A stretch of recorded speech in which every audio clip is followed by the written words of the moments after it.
News, বাংলায় খবর, বাঙালির খবর। দেখুন, সন্দেশখালির আসল যে প্রতিবাদের চেহারাটা, সেটা হচ্ছে জমি দখল এবং জমি দখলকে কেন্দ্র করে গ্রামের মহিলাদের অসম্মান করা।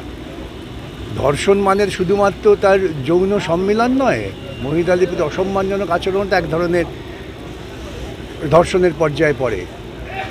এই গোটা আন্দোলনের চরিত্রটাকে ঘুরিয়ে দেওয়ার জন্যে চেষ্টা হচ্ছে এই ধরনের এর বিরুদ্ধে অভিযোগ, তার বিরুদ্ধে অভিযোগ এবং আরও মারাত্মক প্রবণতা যেটা ক্ষতিকারক। আমরা মেয়েদের মূল্যায়ন করছি টাকার ভিত্তিতে। আমি বলছি ও 2000 টাকা দিয়ে কমপ্লেন করেছে, ও গিয়ে বলছে 5000 টাকা দিয়ে কমপ্লেন উইথড্র করেছে। কি এরা কোথায় নিয়ে যেতে চাইছে আমাদের সংস্কৃতিকে? আসল যে লড়াইটা মাটিতে হচ্ছে সে লড়াই কিন্তু চলছে এবং সে লড়াই চলবে। ওই সমস্ত অভিযোগ প্রত্যাভিযোগ দিয়ে আসল চরিত্রকে নষ্ট করা যাবে না। রাজভবনের ঘটনাটা কিছুই ঘটেনি, সেটা তো আমরা কী করে বলবো? আমরা তো বলছি রাজ্যপালের উচিত ছিল স্বতঃপ্রণোদিত হয়ে তদন্তকে আহ্বান করা। আমি যদি রাজ্যপাল থাকতাম আমি বলতাম না আমার বিরুদ্ধে অভিযোগ তদন্ত করো। এই রাজ্যপাল প্রথম থেকেই আমি সংবিধানের সুরক্ষা আছে এইসব কথা বলে মানুষের মনের মধ্যে কিন্তু অনেক সন্দেহ তৈরি করে দিচ্ছেন। এটা আমার নিজের ধারণা। সন্দেশখালীতে সিবিআই ক্যাম্প করা হয়েছে, ওখান থেকেই মামলা তদন্ত করা হবে এমনটাই দাবি সিবিআইয়ের। কেন সিবিআই তদন্ত করার জন্য যে কোনো জায়গায় যেতে পারে, কারণ সন্দেশখালী নিয়ে সিবিআইকে তদন্ত করার নির্দেশ কলকাতা হাইকোর্ট দিয়েছে, কনস্টিটিউশনাল কোর্ট। কেউ তো তাকে আটকাতে পারে না। সুতরাং সিবিআই যেভাবে মনে করবেন তদন্ত করতে পারেন, কিন্তু তদন্তটা সৎভাবে করতে হবে। এই হচ্ছে শিক্ষক নিয়োগ দুর্নীতি মামলায় রাজ্য সরকার আবার নতুন করে তথ্য দেবে বলেছে, কি বলবেন? আমি তো 2014 থেকেই শুনে আসছি, রোজই নতুন তথ্য দিচ্ছেন। যত তথ্য দেবেন তত আরও কেলেঙ্কারি প্রকাশিত হবে। আমরা তো সে অপেক্ষা করছি। সুপ্রিম কোর্টে যখন 16 জুলাই রেখেছে, ইতিমধ্যে সুপ্রিম কোর্ট বলেছে তোমরা তথ্য দাও, তথ্য দিক, আমরা তো চাইছি। আমি তো সুপ্রিম কোর্টে বলেছি যে ওরা তথ্য দিক হলফনামা দিয়ে, বক্তৃতা করে না। হলফনামা যে দেবে তার দায়িত্ব সেই কথার উপরে দাঁড়িয়ে থাকা। আজ পর্যন্ত স্কুল সার্ভিস কমিশন কোথাও কোনো হলফনামা দিয়ে বলতে পারিনি। প্রত্যেক হলফনামায় বলছে আমাদের কাছে আরও তদন্তের সময় লাগবে, আরও কিছু বেরোতে পারে। এখন তথ্য বেরোচ্ছে, বলা হয়েছে ঘুষ দেওয়ার মতো, এটাই নম্বর বাড়িয়ে দাও, তোমার আরেকটা চাকরি পাইয়ে দেবো। এই তো অবস্থা। ঠিক আছে, ও বলছে রাজ্যপালের বিরুদ্ধে শ্লীলতাহানি কেসে রাজভবনের কর্মীদের বিরুদ্ধে এবার এফআইআর করলো কলকাতা পুলিশ। বিপাকে ফেলতে কি নয়া কৌশল? না, দেখুন, এফআইআর যে অভিযোগ হয়েছে, অভিযোগের সত্যতা এখনও বিচার হয়নি। অভিযোগের তদন্ত হওয়া দরকার। আবারও বলছি, রাজ্যপালের উচিত ছিল সরাসরি বলা যে তদন্ত হোক, খোলা তদন্ত হোক। সেটা না করে তিনি ভুল করেছেন। তিনি কী করেছেন না করেছেন সেটা তদন্ত সাপেক্ষে প্রমাণ হবে। যদি তদন্তে প্রমাণ হয় যে মেয়েটি মিথ্যা অভিযোগ করেছে, তার বিরুদ্ধে আইনগত ব্যবস্থা নেওয়া যায়। তদন্তকে এড়াবার চেষ্টা যারা করেন, সোজা সমীকরণ, তারা কোনো না কোনোভাবে দুর্বল জায়গায় আছে।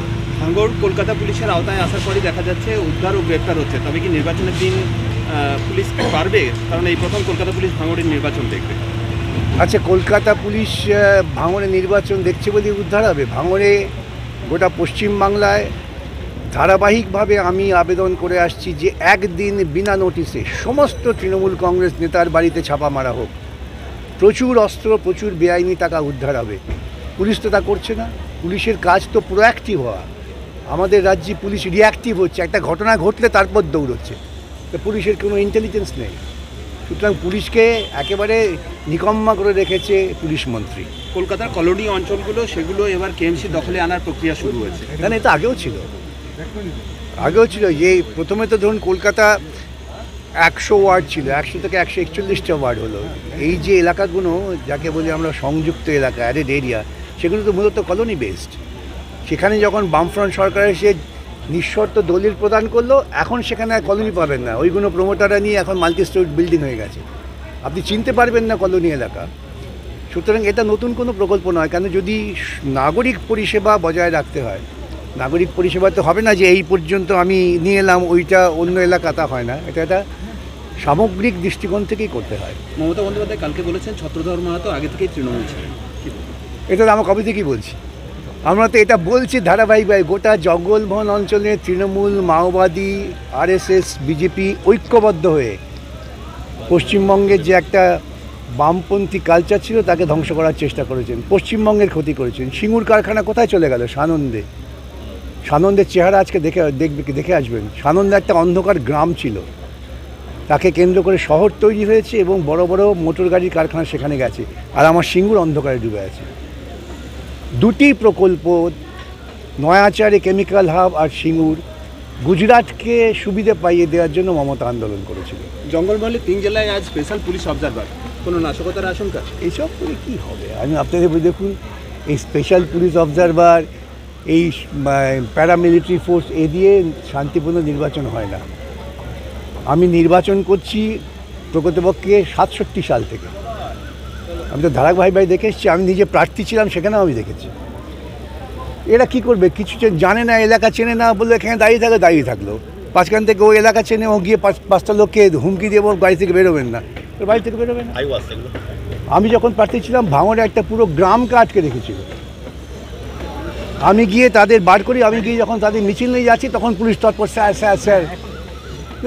পুলিশের যদি তৎপরতা, তদন্তমূলক তৎপরতা না থাকে, নির্বাচন পিসফুল হবে না। আরেকটা হচ্ছে, এই যে বেআইনি টাকা, ইলেকট্রাল বন্ডের টাকা, চিট ফান্ডের টাকা, চাকরি বিক্রির টাকা, এই বেআইনি টাকা দিয়ে গুন্ডা পোষা হয়।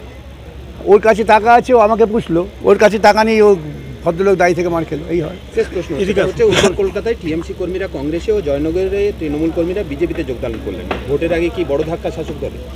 হবেই তো।